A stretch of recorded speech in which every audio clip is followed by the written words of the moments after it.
Buenas tardes, hoy vamos a estar en este panel enfocado en las medidas que ha tomado el gobierno colombiano sobre la emergencia carcelaria, en especial sobre el decreto que sacó para esta misma. Antes de dar inicio en este panel, contamos con la presencia de los doctores Wilson Gómez, César Mauricio Benítez, Juan David Taborda y Andrés David Villa. Empecemos entonces este panel dando una opinión sobre este decreto y sobre la situación que vivimos con la emergencia carcelaria en medio de esta pandemia del COVID-19. Le damos la palabra al doctor Juan David. Bueno, buenas tardes para todos.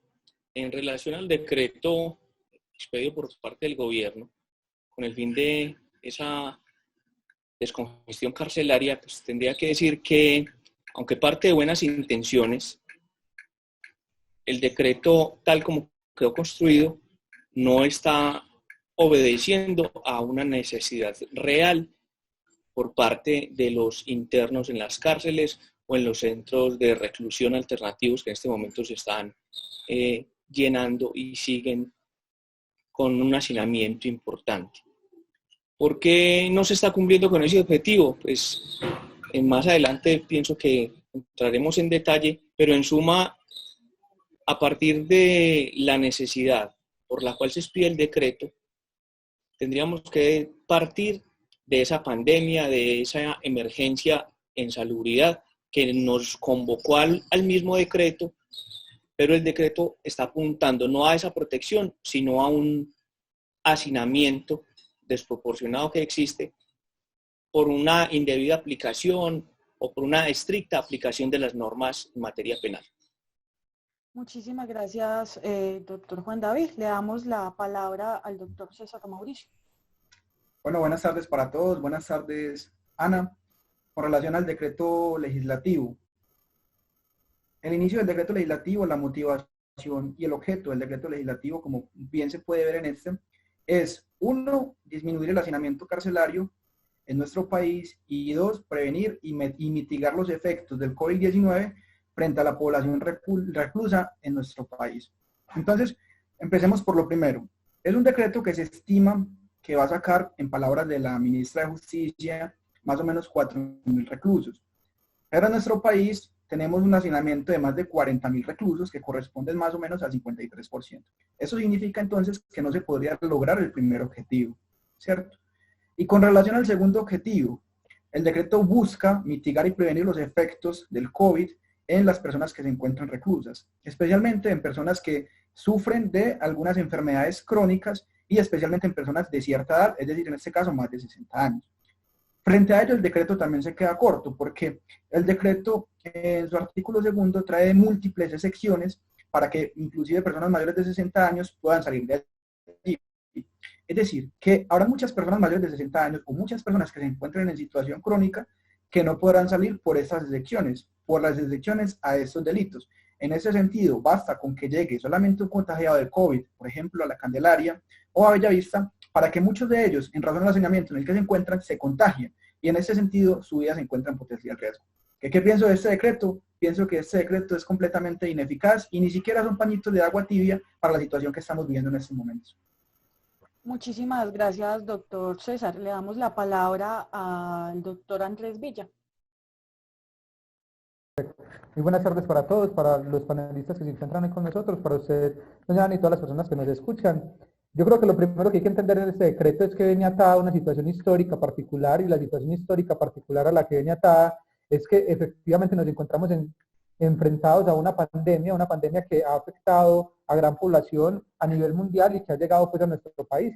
Esa situación histórica particular nos obliga o ha obligado al gobierno a tomar una serie de decisiones a fin de mitigar la posibilidad de que personas resulten contagiadas y muertas a través de obtener la enfermedad llamada coronavirus, COVID-19 precisamente, o que asociada con otra patología, con otras patologías, pues las mismas personas puedan fallecer. Entonces, esta situación obligó que el señor presidente de la República, avalado por todos sus ministros, pues efectivamente emitiera un decreto legislativo para proteger la situación o las personas que se encuentran privadas de la libertad. Y ello también se encuentra toda una situación histórica particularizada en nuestro país, y esa situación histórica particularizada es que nos encontramos ante una población carcelaria que supera la capacidad carcelaria real de los establecimientos penitenciarios del país. Entonces, ¿eso qué implica? Que obviamente todos conocemos los riesgos, como un hecho notorio, los riesgos que tiene la enfermedad y la facilidad de contagio, lo cual significaba que si una de las personas del centro de reclusión llegara a ser contagiada, muy fácilmente esa enfermedad llegara a contagiar muchísimas personas dentro del establecimiento penitenciario y los establecimientos penitenciarios, aumentando la posibilidad de que personas fueran afectadas con esta enfermedad, ¿cierto? Y que se ocasionara la muerte de múltiples personas.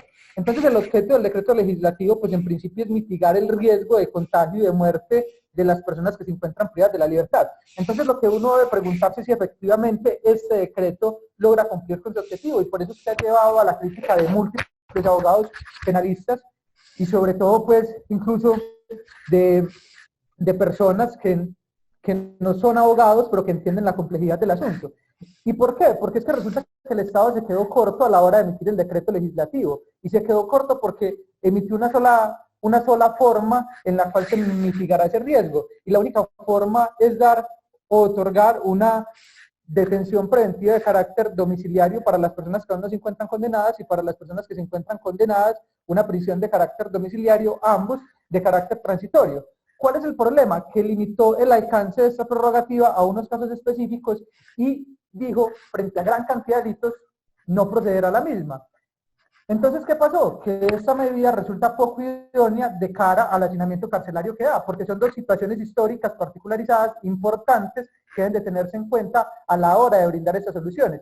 ¿Y por qué no va a servir? ¿O por qué se pretende o se dice que no sirve? Porque el decreto está realizado para que salgan 4.000 personas de 120.000 personas que se encuentran privadas de la libertad, lo cual daría una cifra de 116.000 personas que todavía seguirían privadas de la libertad y que superaría los 80.000 cupos carcelarios que en realidad hay para atender esta población.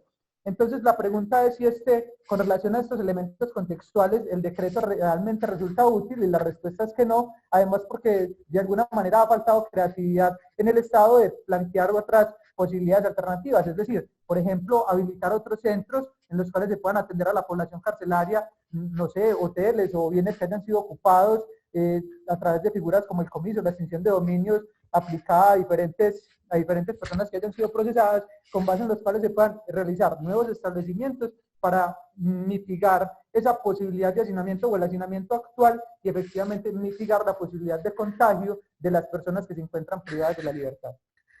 Muchísimas gracias, doctor Andrés. Le damos la palabra al doctor Wilson Gómez. Bueno, voy a ser muy concreto con lo que pienso acerca del decreto. En mis palabras, el decreto es un absurdo jurídico.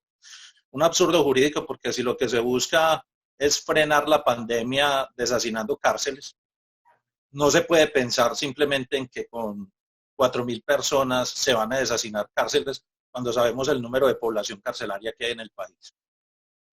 El decreto carcelario, no creo, dudo mucho de que salgan 4.000 personas. Esto fue como diseñado estratégicamente como para que no salieran muchas personas de la cárcel. Me parece que viola muchos principios constitucionales, empezando por la presunción de inocencia. Entonces, en sí, para mí, el decreto es inconstitucional, es inoperante, un absurdo completamente a lo que se supone que estábamos esperando para realmente fortalecer, digámoslo así, la población carcelaria, y que esta pandemia no llegue hasta los centros carcelarios del país. Muchísimas gracias, doctor Wilson. Ahora vamos a hablar sobre los artículos más destacados que contiene ese decreto. Vamos con la palabra del doctor Juan David Taborda. Bueno, frente a el articulado, pues llama la atención para todos en general el listado de exclusiones, ¿cierto? Primero, el listado de exclusiones y a quién está dirigido el decreto. A adultos mayores de 60 años, a las madres gestantes y a personas que padecen una enfermedad grave debidamente certificada. En principio diríamos que para estas personas hay una cantidad de población carcelaria o que se encuentran en detención preventiva que los podría cobijar. Pero el listado de exclusiones que trae el decreto excede las prohibiciones legales para optar por este tipo de beneficio. haciendo que el régimen legal ordinario, es decir, el Código Penal y el Código de Procedimiento Penal actuales, sean más benéficos que el mismo decreto. Porque es que está prohibiendo y se está extendiendo más allá en esas restricciones para que los ciudadanos puedan optar por esta medida, medida transitoria además, que en principio trae 6 meses. Para mí la polémica radica es en esas excepciones. Esas excepciones pues no nos van a permitir en la mayoría de los casos dar cumplimiento a esa medida de beneficio domiciliario, porque es que están siendo más prohibitivas que la misma norma penal. No van a permitir, entonces, porque enlista una cantidad de delitos graves, obviamente, y delitos de otra naturaleza. Entonces, al hacer un tamizaje en relación a esa cantidad de delitos y esas personas que se encuentran dentro de esos 3 marcos, mayores de 60 años, que tengan unas penas mínimas a los 5 años, que hayan cumplido el 40% de la pena, madres gestantes.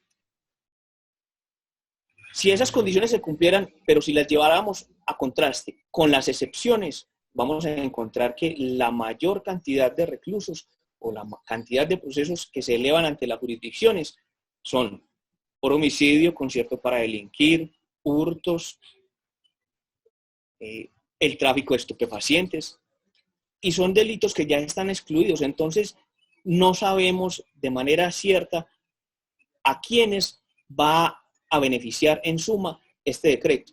Yo pienso, como lo dice el doctor Wilson, no van a ser 4.000. Si llegamos a 1.000, será un récord, pero tampoco creo que lo podamos hacer. Hay otro articulado interesante a resolver, y es en el aspecto procedimental o de aplicación del decreto, el cual establece unos términos para dar resolución a las solicitudes que se alleguen. Le genera cargas al IMPEC que no tenía y establece unos términos muy pequeños, muy mínimos. Pienso yo que esos términos no se irán a cumplir. Entonces eso nos va a generar un mayor colapso en el sistema.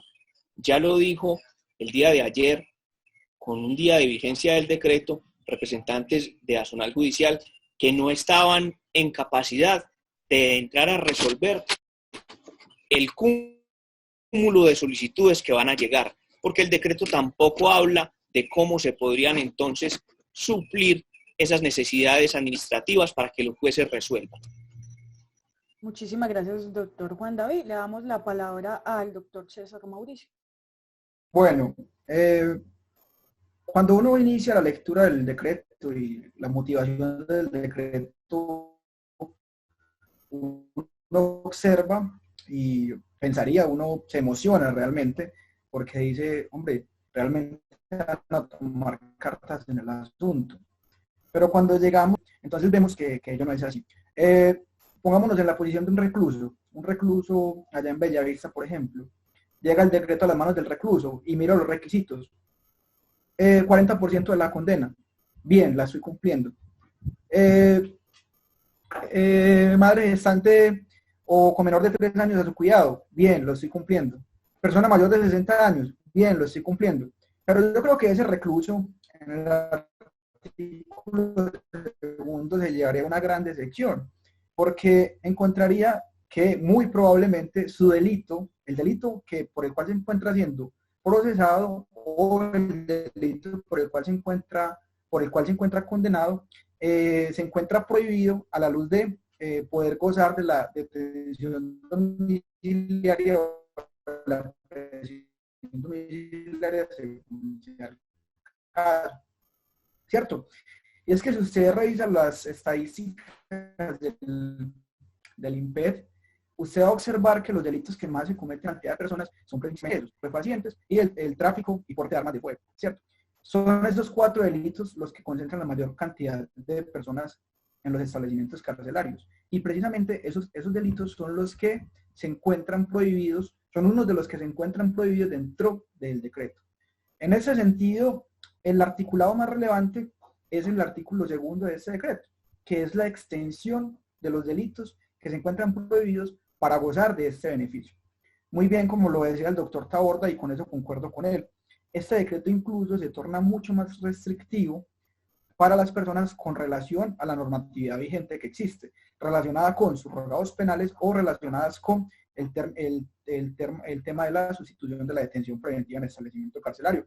Y vea que inclusive este decreto es un problema, y es un problema palpable. En el día de ayer el Tribunal Superior de Medellín resolvió un habeas corpus interpuesto y se amparó en negar la libertad de las personas por el habeas corpus interpuesto en razón a ese decreto. Entonces yo creo que ese decreto, en vez de ayudar a solucionar la situación, lo que hace es darle una limitación a los jueces de la República para que puedan inclusive llegar a ordenar libertades por fuera de ese mismo decreto. Lo que hace es limitar. Entonces el articulado más importante es, para mí, en mi consideración, el artículo primero, que dice quiénes son los beneficiarios, y el artículo segundo, que básicamente borra a todos los beneficiarios, porque ahí están prácticamente todos los delitos. Muchísimas gracias, doctor César. Vamos y le damos la palabra al doctor Andrés David. Muchas gracias, doctora Ana. Mire, yo creo que cuando efectivamente uno se remite a los artículos más destacados en el presente decreto, pues es inevitable no hablar del artículo segundo relacionado directamente con el artículo 6. Por precisamente lo que han señalado todos mis colegas anteriores, y es que efectivamente pues el articulado trae unas prerrogativas que no pueden ser aplicadas a la mayor cantidad de personas privadas de la libertad actualmente, porque se encontrarán inmersas en las exclusiones contempladas en el artículo 6, y ello por una razón muy sencilla, porque la mayoría de delitos contemplados en el Código Penal se encuentran excluidos de tales prerrogativas. Entonces, yo voy a evitar repetir esa argumentación porque creo que elocuentemente ya la han dado mis colegas, pero creo que hay otras situaciones que también son destacadas en el decreto, como los artículos 7 y 8, que establecen los procedimientos con base en los cuales las personas pues podrán acceder, a aquellas que cumplan con los requisitos, podrán acceder a obtener esos beneficios que consagra el decreto. Entonces a mí sí me llama mucho la atención, por ejemplo, que se establezca que será el establecimiento penitenciario, como lo decía el doctor Juan David, a través de las personas que se encargan de los mismos, de elaborar unos listados de aquellas personas que ellos consideran que efectivamente cumplen objetivamente con los requisitos establecidos en el decreto y que puedan ser beneficiarios de esos beneficios. Y digo que son ellos porque si bien se abre la posibilidad optativa y en segundo plano a los defensores, ¿sí? A los defensores, pues en primer lugar quienes deben de estipular las listas y pasarla a los correspondientes jueces, pues serán los establecimientos penitenciarios. Entonces primero les dan o otorga la calidad de parte a quien posiblemente no la tiene o a quien efectivamente no la tiene, pero además de ello, pues efectivamente está coactando el derecho de aquellas personas que no sepan si se encuentran o no en los listados a acceder a los mismos, porque el decreto no establece los procedimientos por base en los cuales las personas que consideren que pueden cumplir con los requisitos establecidos en este decreto pueden hacerse incluir en los listados directamente los establecimientos penitenciarios. Incluso abre la posibilidad para que si la Defensoría del Pueblo, los personeros, en este caso, se puedan percatar de que alguna persona que cumple objetivamente con los requisitos pues no fue incluida en las listas, para que realicen las correspondientes verificaciones y solicite la inclusión en la lista presentada por el Instituto Penitenciario. Entonces yo creo que si hay errores procedimentales que no se han evidenciado, pues porque efectivamente la aplicación no se ha dado, pero que falta previsibilidad a la hora de realizar el decreto, porque no existen procedimientos para inscribirse en las correspondientes listas dadas que serán dadas por los establecimientos de reclusión. Es decir, es como dejar la suerte de la libertad o la vida de las personas, en este caso para mitigar la posibilidad de contagio por una enfermedad, en manos de aquellas personas que se encargan de hacer efectiva la privación de su libertad. Es como dejar la mano de la vida del condenado a muerte en manos de su verdugo, ¿sí? Entonces creo que es un poco compleja esa situación, pero además de eso, el decreto en el artículo 8 a mí me llama bastante la atención el parágrafo primero porque parece entregar al juez de conocimiento o incluso a los tribunales cuando estén en sede de apelación la posibilidad de aplicar de manera directa el decreto, de manera directa. Es decir, entrega un poder oficioso a los jueces, por lo que por lo menos dentro de la ley 906 en principio se encontraba prescrito o proscrito. Entonces le está generando o le está dando más cargas de aquellas que en realidad tienen cada una de las partes, sin posibilitar que quien en realidad tiene la posibilidad o debería tener el derecho de solicitar tales beneficios, pues puede hacerlo, toda vez que se exigen cosas como que Si el abogado va a presentar la solicitud, pues entonces tiene que tener la cartilla biográfica y enviarla. La pregunta es cómo realizar la obtención de la cartilla biográfica, porque ello incluye pues todas las variables que se hayan tenido con relación a la redención de la pena en el establecimiento penitenciario. Entonces es muy compleja la situación para que una persona pueda acceder de manera directa a través de su apoderado a tales beneficios y además de ello que pueda acceder de manera directa a través de los listados emitidos por el INPEC, porque no se establecen los procedimientos para que las personas puedan incluirse directamente ellos si consideran que tienen derechos dentro de tales listados. Entonces, creo que esos dos artículos, el 7 y el 8, son dos de los artículos más problemáticos que tiene este decreto, sin desmeritar, y obviamente el mayor problema de este decreto está en el articulado 6 y 2, con relación a las amplias exclusiones que tiene para la aplicación de los beneficios encontrados en el mismo. Muchísimas gracias, doctor Andrés. Le damos la palabra en este momento al doctor Wilson. Bueno, a mí sí me gustaría decir que sobre todo los artículos que hay en el decreto, pues claro, todos tienen su punto de vista crítico, diría yo, y ahí sí pediría yo que la mayoría de los compañeros pues que están en el panel en un momento dado ayudar a hacer un poco como lo que estoy señalando con cada uno de los artículos. Si bien el ámbito de aplicación está pues ya muy referido, hay que mirar que las personas que tengan, digámoslo así, una enfermedad crónica, como las que señala el literal C del artículo 2, eso nos remite inmediatamente al parágrafo 1 de ese mismo artículo. Y dice, no se les concederá la medida de aseguramiento de detención prisión domiciliaria transitoria hasta tanto las autoridades médicas y sanitarias así lo autoricen. Entonces esto genera otro problema más. Se supone que esas autoridades médicas y sanitarias, por lo general aquí cuando se pide una sustitución de la domiciliaria, tendría que ser hablado por medicina legal. No sé cómo lo harán en este momento, porque si piensan que en una cárcel, un establecimiento carcelario, hay, digamos, las autoridades médicas, eso no existe de tal forma. Entonces no sé cómo sería ese asunto, cómo lo harían para determinar, lógicamente, la enfermedad. En esa otra situación, cuando hablan de que las personas con movilidad reducida, señala también otras cosas, de que no serán como personas con movilidad reducida por discapacidad, eso lo señala el parágrafo 2 de ese artículo, afectaciones óseas o la ausencia de alguna parte del cuerpo que no sea permanente o que no altere la funcionalidad antes señalada y que no sea clínicamente significativa. Eso tocaría analizarlo con lupa para saber entonces quién es el que va a determinar si está realmente con una discapacidad o no frente a la situación de movilidad reducida.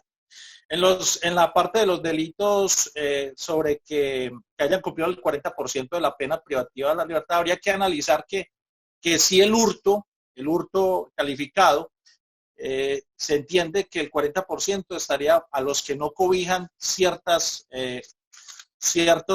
numerales, como es en el caso de los numerales 2 y 3. En los otros numerales sí se miraría lo del 40% en caso de hurto. Eso es independientemente de la restricción del numeral sexto.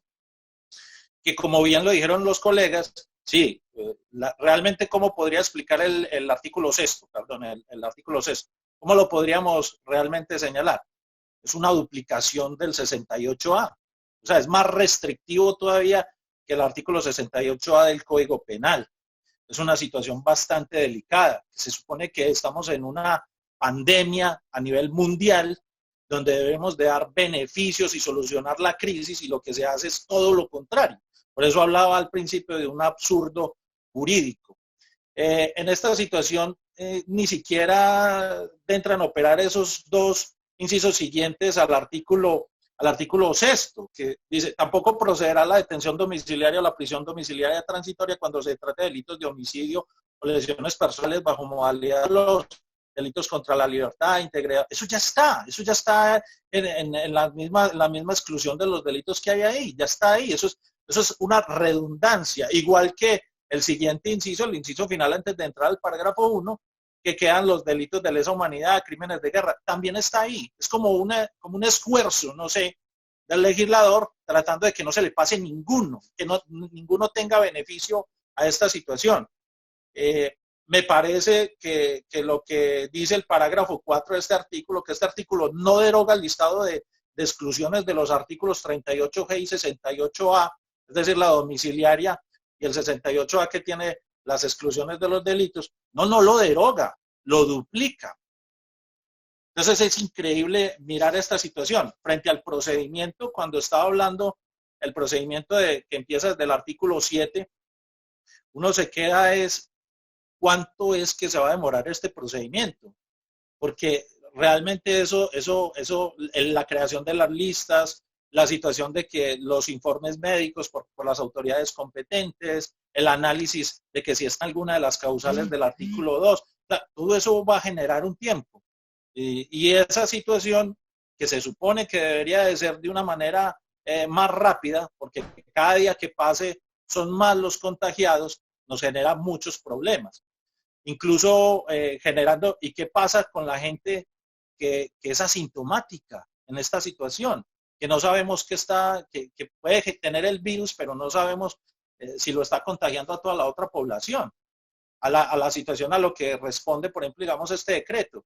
Supuestamente 4.000 personas, cuando no creo que sea de esa manera. La otra situación que me llama la atención es que en este procedimiento digan que hay recurso de apelación. Eso no lo entiendo, porque si uno lee el decreto, y lee el artículo 15, que es la identificación de los casos, que se va a hacer por la Defensoría del Pueblo, la Procuraduría General, los procuradores judiciales penales 1 y 2, las personerías distritales, que van a mirar que esas personas sí estén en las causales respectivas, pues, ¿para qué va a haber un recurso de apelación? Y lógicamente también está lo del artículo 13, que dice la objetividad. El juez competente, según sea el caso, mediante autoescrito notificable, verificará únicamente el cumplimiento de los requisitos objetivos determinados en este decreto legislativo para hacer efectiva la detención o prisión domiciliaria transitoria. Entonces no entiendo cómo es que existe el artículo 13 y 15 y haya un recurso de apelación frente a esta situación. Realmente son muchos los artículos que aparecen acá frente, por ejemplo, digamos, a los accesos de salud con las personas que se quedan, que no es que como están metidos en la exclusión de los delitos, se queda mucha población. Digámoslo así, estamos hablando de más del 97% de la población carcelaria que se quedaría en los establecimientos carcelarios. Esto no es como dice la opinión pública, que va a salir mucha gente y que la gente el pueblo está aterrorizado porque va a salir mucha gente de las cárceles. No va a ser así. Lo que pasa es que esto es una doble moral, porque si la persona o el familiar que dice que va a salir mucha gente de la cárcel tuviera un familiar o alguien cercano a él en una estación de policía, en una URI o en un centro carcelario, pues lógicamente no pensaría eso. Pensaría lo que estamos mirando nosotros. Es que si ellos se contagian y hay un brote de contagio, va a salir afuera también y nos va a obstaculizar todos los que son los hospitales y los centros que tenemos en este momento, supuestamente que no hemos llegado a los picos, que se supone que vamos a llegar a los picos. Entonces ese es el problema. No se está especificando claramente como dice la norma, no están ajustados a la norma. La ley 65 del 93, que es el Código Penitenciario y Carcelario, señala incluso en el artículo 168, que es de emergencia carcelaria, numeral segundo, me atrevo a señalar de que cuando hay emergencia carcelaria, cuando se entenderá cuando pasa un nivel sobrepoblación superior al 20%.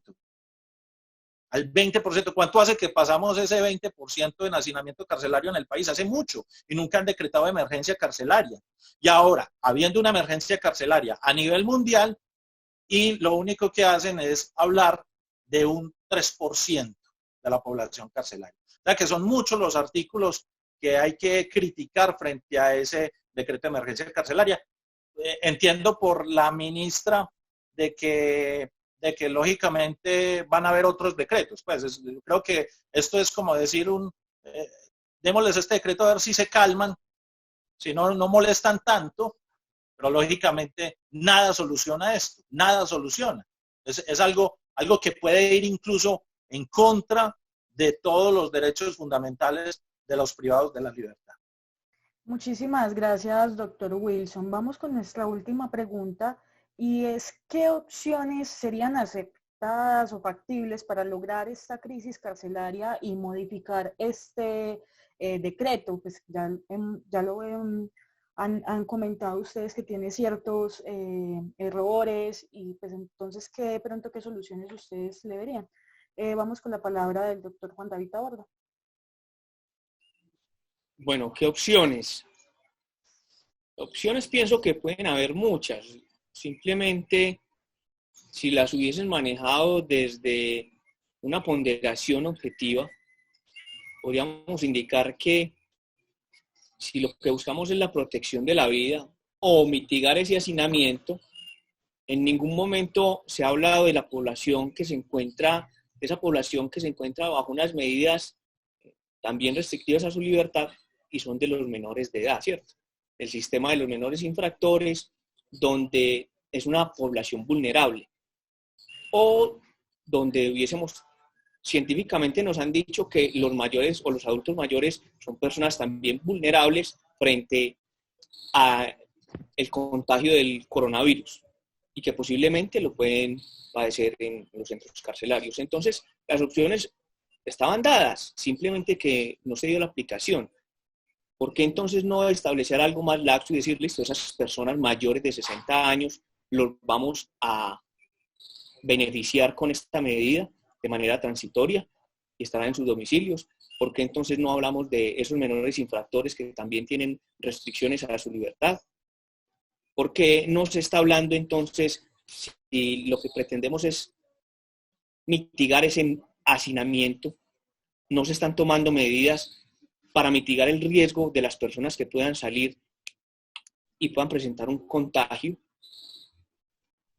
¿O qué otras opciones se podrían haber evaluado en relación entonces a esa cantidad, no es traer una cantidad de excepciones de delitos, no manejarlo desde el tipo del delito? ¿O por qué entonces no dijeron, vamos a aplicarlo solamente en las personas que se encuentran en este momento con medida de aseguramiento? Es decir, que no han surtido el juicio y no pesa una condena sobre ellos, sino que son personas que se encuentran en etapa de investigación y a las cuales están a la espera del juicio y de debatir esa presunción de inocencia.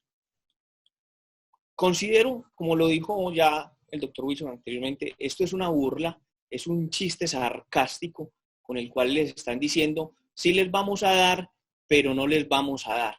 Sí, los tenemos en cuenta, pero con una cantidad de restricciones que no van a ser eficaces y no se van a alcanzar, porque van a existir una cantidad de trabas y de elementos que interrumpirán la aplicación debida. Opciones, sí. Entonces la opción era, busquemos medidas sanitarias efectivas en esos centros de reclusión para que estas personas puedan ser protegidas de cualquier tipo de contagio.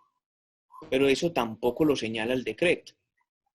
En suma, considero que, como lo dije anteriormente, es un chiste sarcástico, como el que, me disculparán la expresión, en el que le digan, ningún niño se va a ir a dormir sin comer, y entonces levantan la mano, es que no hay comida, entonces no duermen.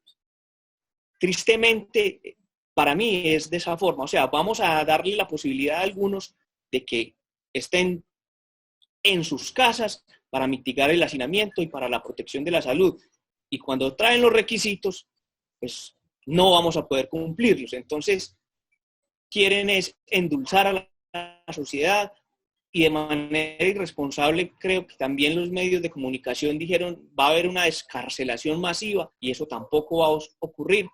Pienso que hay que tratar la cosa con mayor inteligencia, con mayor tacto, porque es que valores como el de la salud, la seguridad ciudadana, el hacinamiento y la crisis carcelaria no pueden ser tratados a la ligera. Y considero que mediante este decreto se trataron a la ligera, buscando mitigar esas posibles alteraciones del orden que se han presentado en algunos centros de reclusión. Hace falta mayor voluntad, pero una voluntad efectiva, porque esto parece un chiste. Muchísimas gracias, doctor Juan David. Le damos la palabra al doctor César Mauricio. Bueno, Ana, lo primero que hay que decir es que a lo largo de los años el Estado ha demostrado que no le interesan las personas que están recluidas en sus centros carcelarios o estaciones de policía o unidades de reacción inmediata. Desde el año 98 se ha declarado un estado de cosas inconstitucional. Eso significa una violación masiva de los derechos fundamentales, de la dignidad humana de las personas que se encuentran allí, porque no solamente se les priva de su derecho fundamental de locomoción, sino que están siendo vulnerados en múltiples derechos fundamentales.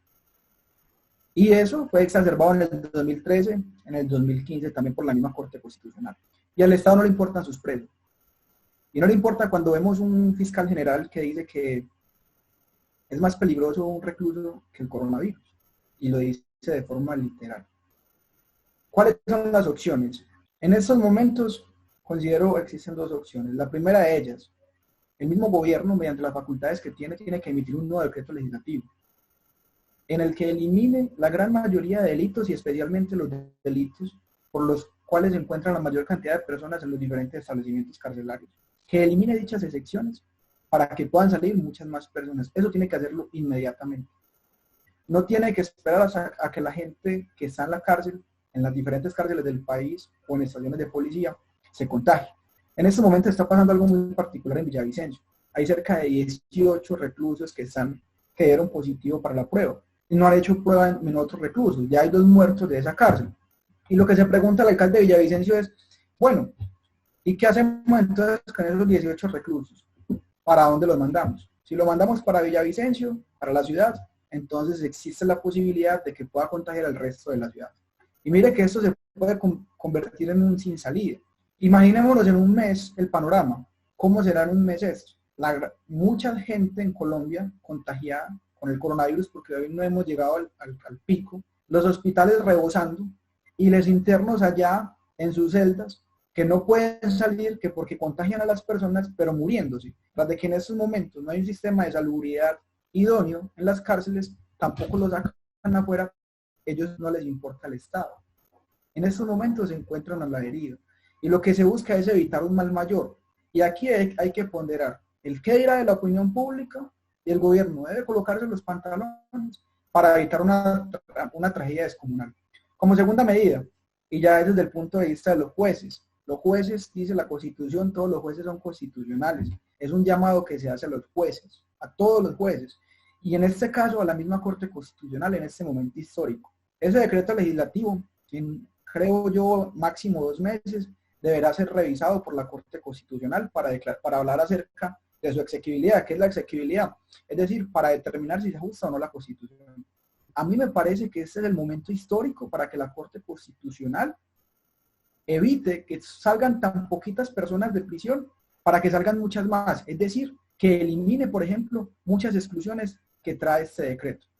Y como última solución, que los jueces, cuando estén decidiendo sobre una sustitución de una medida de aseguramiento, ¿cierto?, que sea pedida por los abogados, ellos, como jueces constitucionales, también mediante un control difuso de constitucionalidad, inapliquen dichas exclusiones y pueda permitir que más personas salgan de prisión. En estos momentos lo que hay que hacer es que salga la mayor cantidad de personas de prisión para evitar el contagio del COVID y que quienes queden en prisión queden con las medidas sanitarias pertinentes para ello. De lo contrario, va a suceder una catástrofe. Creo que serían como las soluciones que podría plantear para el asunto en estos momentos. Muchísimas gracias, doctor César Mauricio. Vamos con la palabra ahora con el doctor Andrés David.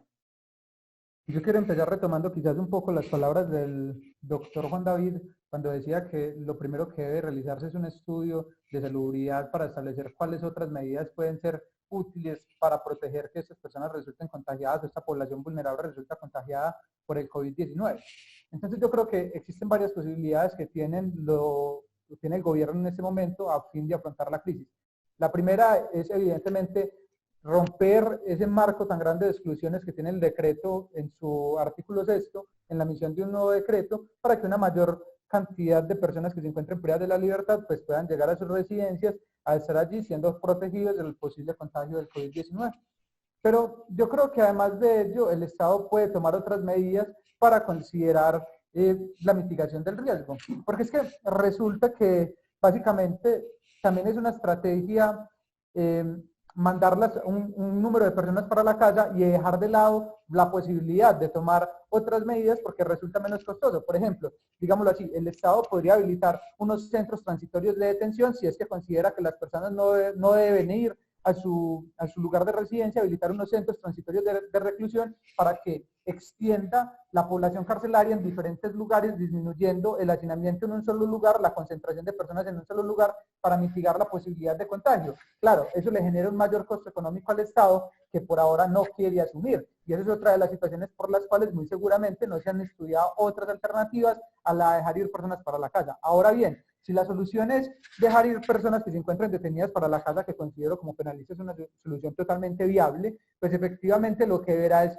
romper el marco de exclusiones, que efectivamente es mucho más gravoso que el marco que actualmente existía en la legislación penal. Será la única forma de que una mayor población carcelaria pues fuera a su lugar de residencia. Pero yo consideraría que el Estado debe estudiar la posibilidad de que un gran número de presos pues sean distribuidos en otros lugares de reclusión de manera transitoria para mitigar el hacinamiento y la posibilidad ardua de contagio dentro de los establecimientos penitenciarios del país. Muchísimas gracias, doctor Andrés. Vamos ahora con la palabra del doctor Wilson. Bueno, lo único que yo pienso es una situación. La solución está desde la Constitución Nacional. Aquí no puede haber un artículo sexto hablando de exclusión de delitos. Aquí tenemos que hablar es de qué es la presunción de inocencia. Uno se presume que uno es inocente hasta que no se demuestre lo contrario, hasta que no haya una sentencia condenatoria ejecutorial. Por lo tanto, aquí no puede haber un decreto, si queremos realmente el hacinamiento carcelario, acabarlo.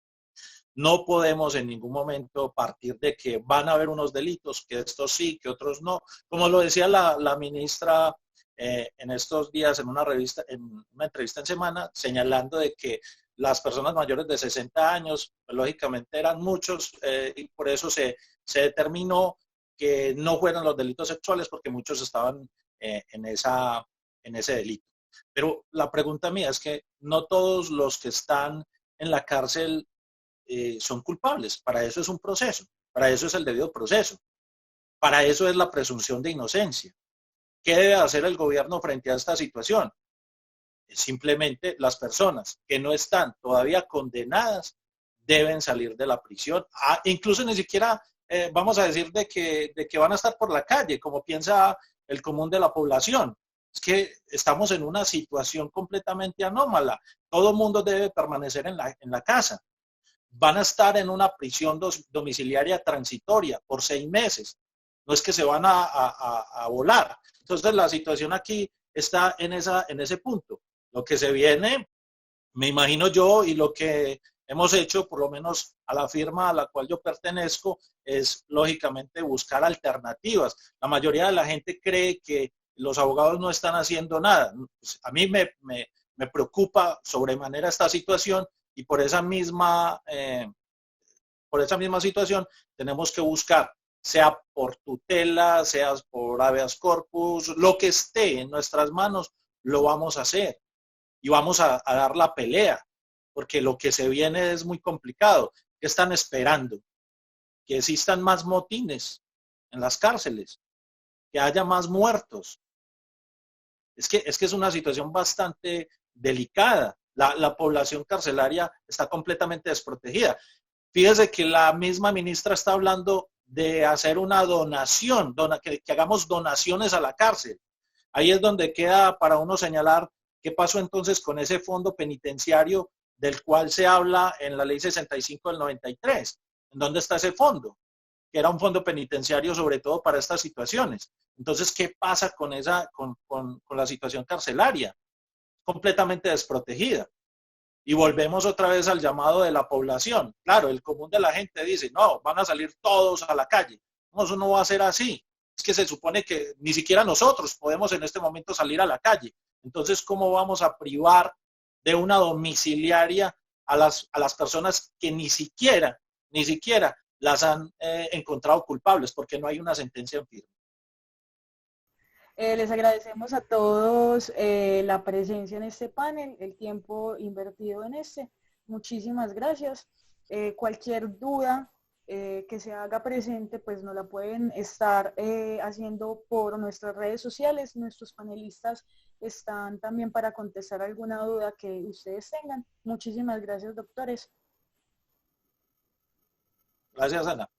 Muchas gracias, Ana. Muchas gracias para todos los compañeros panelistas. Muchas gracias por la invitación a todos. Quedamos pendientes de cualquier duda en la que podamos colaborar para solucionar. Estaremos atentos. Muchas gracias y un saludo para todos.